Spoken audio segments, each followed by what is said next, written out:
Real Story Picnic with Karen Leibowitz.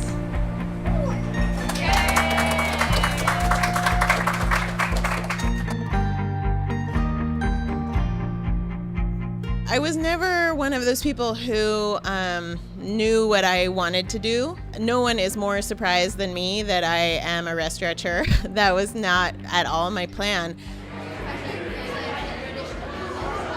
The first night that we did the food truck, I was cleaning up, like I was sweeping from the mess that people had left behind, and I overheard customers saying, "She's either a teacher or a mom."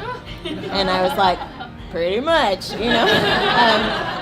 There's a way in which it's like a caretaking role to be a teacher or to have a restaurant where you say, like, come in, I want to meet you where you are and maybe move you a little bit. And in 2012, we had a baby, who you may have seen. She's not a baby anymore. Anthony was working on the restaurants primarily, and I was doing food writing. I wrote a book with another chef named Dominique Perennial. And I sort of made a transition into food writing.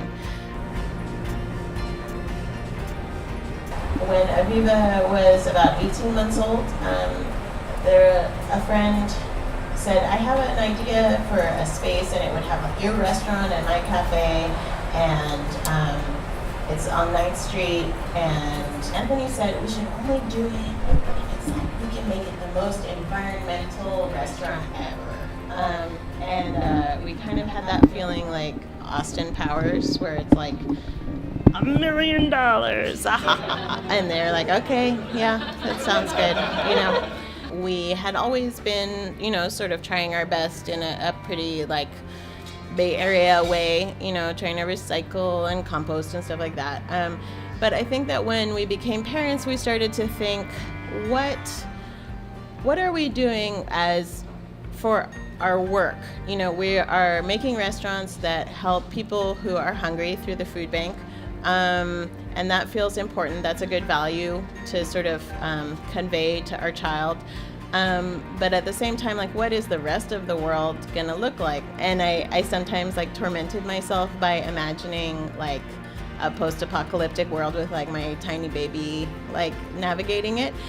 And so that was definitely like a middle of the night kind of activity. But I think in the daytime, we were also thinking, like, how can we make our restaurants more sustainable? Depending on the estimate and whether you count deforestation, the food system actually accounts for up to 50% of greenhouse gas emissions globally. And so as people who are in the food world, that was really, that felt like a big responsibility. And so that's how we came to the point that we said we'll only do another restaurant if it's really sustainable.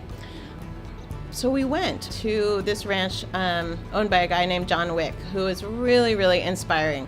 And when we got there, he was actually standing on a hill with a whiteboard explaining some things to a guy from the United Nations. And then he was like, okay, great, I'll just finish up here and then I'll talk to you. So he explained this whole system by which plants actually are the best weapon that we have against climate change. He was talking about the ways that perennial plants can draw carbon dioxide out of the air and store it in the soil. And we named the restaurant the Perennial on the way home from that ranch. And that really shifted our thinking. We had been thinking about it primarily in terms of conservation, like doing less harm. And that day, we started to think about what we were doing as an effort to do more good, to actually make a positive impact on the food system. And we opened the Perennial. So that was in January. So we're trying to build a restaurant that is talking about these issues that are so hard. For most of us, climate change is the kind of thing that we can look at with one part of our brain, and then we have to kind of compartmentalize it and put it away to kind of get on with life. And so it's really a challenging thing to say, like, think about climate change over dinner and have a good time.